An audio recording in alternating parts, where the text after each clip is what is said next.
5 உறுப்புகள ரொம்ப முக்கியமா நம்ம கிளீன் பண்ணணும். அதுல முதல் உறுப்பு என்னன்னு கேட்டீங்கன்னா, லிவர். ஏபிசி ஜூஸ் வச்சு சரி பண்ணுவோம். அதுக்கப்புறம் கிட்னி கிளியர் பண்ணணும். லங்ஸ் கிளியர் பண்ணணும். மூச்சு பயிற்சிகள் மூலமாகவும், வாட்டர் தெரப்பி மூலமாகவும், இயற்கை உணவுகள் மூலமாகவும் நாம அத சரி பண்ணுவோம். அதுக்கடுத்து 4வது உறுப்பு கோலன், பெருங்குடல். அதுக்கு எனிமா எடுக்க சொல்லி, அதன் மூலமா கிளியர் பண்ணுவோம். அப்புறம் உண்ணாவிரதத்தின் மூலமாகவும் கிளியர் பண்ணி குடுப்போம். அதுக்கடுத்து ஸ்கின்.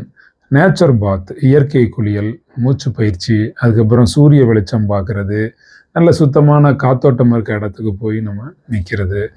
இந்த மாதிரிலாம் நாம் நிறைய பயிற்சிகளை கொடுத்து முக்கியமாக அந்த 5 உறுப்புகளை கிளென்ஸ் பண்ணுறோம். இது இல்லாமல் வேறு என்னென்ன உறுப்புகள் நமக்கு இருக்கோ அது 21 நாள் கழிவு நீக்க பயிற்சி அப்படின்னு ஒரு ப்ரோக்ராம் டிசைன் பண்ணி ஒவ்வொருத்தருக்குமே தனித்தனியாக ஸ்பெசிஃபிக்காக அட்மின்ஸ் எல்லாருமே இருக்காங்க. அவங்க உங்களுக்கு ஹெல்ப் பண்ணுவாங்க. நல்ல அருமையான பயிற்சியாக நடத்துகிறோம் வாங்க.